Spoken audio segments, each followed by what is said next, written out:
2020 मध्ये संपूर्ण जग एक प्रकारे कोरोनाच्या विळख्यात अडकलेलं होतं आणि या कोरोनाच्या विळख्यात असताना त्याच्याबद्दलचे अनेक नियम असायचे. मास्क घालावा लागायचा, लॉकडाऊन असायचा, कधी दुकानं उघडायची, कोणती ऑफिसेस उघडी असायची, कोणती ऑफिसेस बंद असायची, याच्याबद्दलचे नियम असायचे. याबद्दलचे अनेक नियम असतानाच्या काळामधली तामिळनाडूच्या मदुराई जवळच्या संथाकुलम गावामधली एक केस आहे. या केसचा निकाल ऍक्च्युली मागच्या महिन्यात लागला आणि त्याचा निकाल कोर्टानं काल दिलाय. आता यामध्ये कोर्टानं 9 पोलिसांना फाशीची शिक्षा दिलेली आहे. म्हणजे तुम्ही जर नीट ऐकलं तर इथं पोलिसांना फाशीची शिक्षा दिलेली आहे आणि तेही 9 पोलिसांना. असा काय गुन्हा या पोलिसांनी केलेला होता आणि नेमकी ही तामिळनाडूतली अतिशय थक्क करायला लावणारी आणि कायद्याचा किती वाईट पद्धतीने वापर केला जाऊ शकतो हे सिद्ध करणारी एक केस आहे. या केसबद्दल जाणून घेऊया आजच्या या व्हिडिओमध्ये. मी आहे रणजित यादव आणि तुम्ही पाहताय द मराठी बाणा. 19 जून 2020 ची गोष्ट आहे. म्हणजे आपल्याला माहिती आहे की मार्च मध्ये कोरोना आलेला होता आणि त्यानंतरच्या पुढच्या 3 महिन्यातली ही गोष्ट आहे. 19 जूनला काय झालं तर तामिळनाडूमध्ये मदुराई जवळचं संथाकुलम नावाचं गाव आहे. या गावामध्ये एक टिंबर शॉप म्हणजे एक वखार होती. या वखारीचा जो मालक होता पी जयराज या त्याच्या वखारीमध्ये होता. त्यावेळेला पोलीस त्याच्या वखारीमध्ये गेले आणि त्यांनी त्याला दुकान बंद करायला लावलं. यावेळी पोलिसांनी असं सांगितलंय की त्यानं दुकान ठरलेल्या वेळेपेक्षा जास्त वेळ चालू ठेवलं होतं. त्याच्याबद्दल पोलिसांनी त्याला कैद केलं. पोलीस त्याला अरेस्ट करून घेऊन गेले आणि पोलीस स्टेशनमध्ये जाऊन या जयराजला, ज्या 58 वर्षाचा हा माणूस होता, याला पोलिसांनी बेदम मारहाण केली. याला मारहाण का केली हे विचारायला जयराजचा मुलगा 31 वर्षाचा बेनिक्स नादार हा पोलीस स्टेशनमध्ये गेला आणि तिथं जाऊन तो पोलिसांना हे विचारायला लागला की माझ्या वडिलांना का तुम्ही अटक केली आणि त्यांना मारहाण का करताय. यावर पोलिसांनी बेनिक्सला देखील अटक केली आणि त्याला आणि त्याच्या वडिलांना दोघांना देखील पोलीस स्टेशनमध्ये कैद करून मारहाण करायला सुरुवात केली. दोघांच्यावर देखील खोटे चार्जेस, खोटे गुन्हे दाखल केले गेले. कोविडच्या काळात वेगवेगळे अनेक नियमांचा त्यांनी भंग केलाय अशा पद्धतीची कलमं त्यांच्यावर लावली गेली आणि एक प्रकारे 19 तारखेला रात्री त्यांना भरपूर मारहाण झाली. त्यांची फॅमिली, त्यांच्या घरातले इतर सदस्य देखील पोलीस स्टेशनमध्ये पोहोचले. तिथं या लोकांना त्यांना भेटू दिलं नाही. त्या लोकांना हे कळत होतं की आतल्या बाजूला आपल्या घरच्या 2 सदस्यांना मारहाण होते आहे, पण तरीही बाहेरच्या लोक काहीही करू शकत नव्हते. यावेळी तिथं असणारे पोलीस इन्स्पेक्टर एस श्रीधर आणि रघु गणेश या दोघांनी आणि त्यांच्याबरोबर असलेल्या 8 जणांनी मिळून एकूण 10 जणांनी मिळून अतिशय घृणास्पद अशा प्रकारची मारहाण या दोघांना केली आणि हे दोघं अतिशय जखमी झाले. यांना दोघांना केलेली मारहाण इतक्या वाईट पद्धतीची होती की त्यांचा जो रक्तप्रवाह होता तो थांबत नव्हता. त्यांच्या शरीरात 17 आणि 13 अशा दोघांना वेगवेगळ्या जखमा झालेल्या होत्या.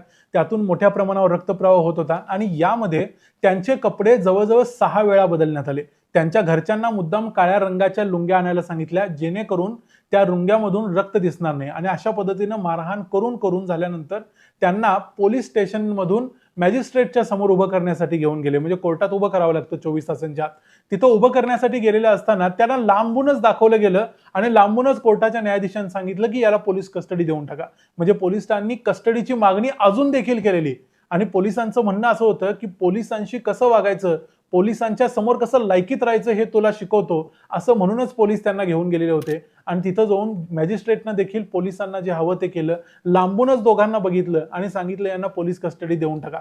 खरं तर त्या दोघांच्यात उभं राहण्याची देखील शक्ती नव्हती, पण तरीही मॅजिस्ट्रेटनं त्यावेळेला त्यांना परमिशन दिली आणि त्या दोघांना परत पोलीस स्टेशनमध्ये घेऊन गेले. 20 तारखेला म्हणजे 20 जून 2020ला या दोघांना रात्रभर मारहाण करण्यात आली. सगळे पोलीस एकामागोमाग एक यायचे आणि यांना मारहाण करायचे आणि त्यांना अक्कल शिकवायचा प्रयत्न करायचे. म्हणजे पोलिसांना असं वाटत होतं की पोलिसांच्या बरोबर जे नीट वागत नाही त्यांचं असंच केलं पाहिजे. जेव्हा या दोघांना भरपूर मारहाण झाली तेव्हा लक्षात आलं की हे दोघंही मरणासन्न अवस्थेला पोहोचलेले आहेत. त्यामुळं मग पोलिसांना त्यांना हॉस्पिटलाइज करायला लागलं. दोघांना ऍडमिट करण्यासाठी ते घेऊन गेले हॉस्पिटलमध्ये. तिथं गेल्यानंतर बेनिक्स जो 31 वर्षाचा होता त्याला भरपूर मारहाण झालेली होती आणि त्याचं 22 जून 2020ला निधन झालं. तो हॉस्पिटलमध्ये मेल्यानंतर या पोलीस स्टेशननं मग त्यांच्या घरच्यांना कळवलं. घरच्या लोकांनी तिथे येऊन दंगा केला. याच्यानंतर लगेचच त्याच रात्री म्हणजे दुसऱ्या दिवशी पहाटे 23 तारखेला त्यांचे वडील पी जयराज यांचं देखील हॉस्पिटलमध्ये पोलिसांच्या मारहाणीमुळे झालेल्या जखमांच्यामुळे निधन झालं. हे प्रकरण इतकं पेटलं की घरच्यांनी त्यांच्या डेड बॉडीज घ्यायला नकार दिला. त्यानंतर संपूर्ण तामिळनाडूमध्ये मोठं आंदोलन झालं. यामुळं मग अक्षरशः तामिळनाडूच्या मुख्यमंत्र्यांना देखील यामध्ये उतरावं लागलं आणि याचं उत्तर द्यावं लागलं. पण हे सगळं एका बाजूला, दुसऱ्या बाजूला पोलीस स्टेशनमध्ये हे 10 पोलिसांच्या रूपातले जे गुंड होते ते दुसरीकडे पुरावे नष्ट करायचा प्रयत्न करत होते, सीसीटीव्ही नष्ट करत होते. जेव्हा पोलिसांनी तपास चालू केला त्यावेळेला लक्षात आलं की सीसीटीव्ही मिसिंग आहे.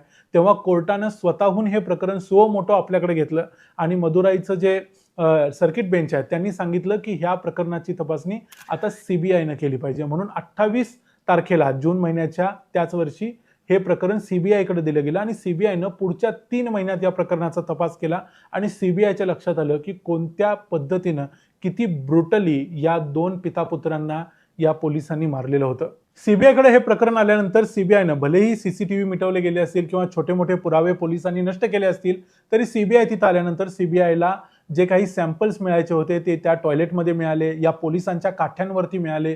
याशिवाय पोलीस स्टेशनमध्ये इतर अनेक ठिकाणी त्यांच्या कपड्याचे डाग, त्यांच्या रक्ताचे थेंब वगैरे पडलेले होते. या सगळ्या गोष्टी पोलिसांच्या लक्षात आल्या आणि त्याचे DNA सॅम्पल्स पोलिसांनी टेस्ट करून घेतले, म्हणजे सीबीआयनं टेस्ट करून घेतले. आणि त्यानंतर सीबीआयच्या देखील लक्षात आलं की पोलिसांनीच अतिशय वाईट पद्धतीने या दोघांना मारहाण केलेली आहे आणि त्यामध्ये त्यांचा मृत्यू झालाय. त्यांना कोणताही आजार नव्हता किंवा काहीही झालेलं नव्हतं. त्यामुळे पोलिसांची मस्ती सोडून याच्या मागे दुसरं काहीही कारण नव्हतं. म्हणून अखेर सीबीआयनं सप्टेंबर 2020 मध्ये चार्जशीट फाईल केली आणि त्यामध्ये सांगितलं की हे 10च्या 10 पोलीस याला जबाबदार आहेत. आता या 10 जणांच्या पैकी 9 जणांना 23 मार्चला मदुराईच्या डिस्ट्रिक्ट कोर्टानं, तिथले जज आहेत जी मथुकुमारम, यांनी या 9 जणांना फाशीची शिक्षा दिलेली आहे.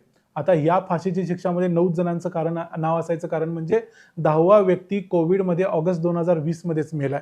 तो मेलेला असल्यामुळे त्याचं नाव याच्यामध्ये नाही, अन्यथा उरलेल्या सर्वच्या सर्व जणांना यामध्ये फाशीची. यामध्ये आणखी काही पुरावे आले, ते म्हणजे रेवती नावाची एक कॉन्स्टेबल त्या पोलीस स्टेशनमध्ये होती, जिला अनेक वेळा धमकी देण्याचा प्रयत्न या पोलिसांनी केला, पण प्रत्यक्षात पोलिसांनी देखील तिला प्रोटेक्शन दिलेलं होतं सीबीआयनं. त्यामुळे ती शेवटपर्यंत कायम राहिली आणि तिनं या पोलिसांनी कशा पद्धतीनं मारहाण केली वगैरे सगळं तिथं सांगितलं आणि या सगळ्यांचा परिणाम म्हणून कोर्टानं त्या 9 जणांना शिक्षा दिली. यांच्यावरती जे गुन्हे लावले गेले त्यामध्ये खून, जबरदस्तीनं एखाद्याला कैद करणं, पुरावे नष्ट करण्याचा प्रयत्न करणं, खोटे पुरावे बनवणं, दबाव टाकणं, कट रचून काही लोकांचा गेम करायचा प्रयत्न करणं, अशा पद्धतीचे अनेक गुन्हे त्यांच्यावरती लावले गेले. आणि यामध्ये एस श्रीधर नावाचा जो इन्स्पेक्टर होता त्याला, रघु गणेश नावाचा सब इन्स्पेक्टर, याच्याशिवाय इतर 7 जण, अशा 9 जणांना फाशीची शिक्षा कायम केली. कोर्टानं इथे एक गोष्ट सांगितलेली आहे, ती म्हणजे जेव्हा तुमच्याकडे पॉवर असते त्यावेळी तुमच्याकडे रिस्पॉन्सिबिलिटी देखील असायला पाहिजे. म्हणजे पॉवर कम्स विथ रिस्पॉन्सिबिलिटी, ही जे जुनं अतिशय महत्त्वाचं एक वाक्य आहे, हेच कोर्टाने इथं सांगितलंय. तुम्ही पोलीस आहात याचा अर्थ तुम्ही कोणत्याही पद्धतीनं कायदा हातात घेऊन आपल्या पद्धतीनं ते चालवू शकत नाही. हा निकाल हा भारताच्या इतिहासातला एक अत्यंत महत्त्वाचा, पोलीस स्टेशनमध्ये ज्या पद्धतीनं लोकांना मारहाण केली जाते, खोटे गुन्हे लावले जातात, याच्याबद्दलचा एक महत्त्वाचा निकाल आहे आणि येत्या भविष्यकाळात अशा अनेक घटना टाळू शकतो असा हा महत्त्वाचा निकाल आहे. अर्थात या निकालाला हे जे आरोपी आहेत हे चॅलेंज करू शकतात, हायकोर्टात जाऊ शकतात, सुप्रीम कोर्टात जाऊ शकतात, पण ज्या पद्धतीचे पुरावे या संपूर्ण प्रकरणात मिळालेले आहेत ते पाहता हा निकाल सुप्रीम कोर्टापर्यंत कायम राहील असं वाटतं आणि राहावा असं देखील आमचं म्हणणं आहे. या संपूर्ण प्रकरणाबद्दल, तामिळनाडूमधल्या या 9 पोलिसांना दिलेल्या फाशीच्या शिक्षेबद्दल तुमचं काय मत आहे ते आम्हाला कमेंट्समध्ये जरूर सांगा. व्हिडिओ आवडला असेल तर व्हिडिओला लाईक करा, चॅनलला सबस्क्राईब करा. पुन्हा भेटू पुढच्या व्हिडिओमध्ये. तोपर्यंत पाहत राहा द मराठी बाणा. जय हिंद, जय महाराष्ट्र.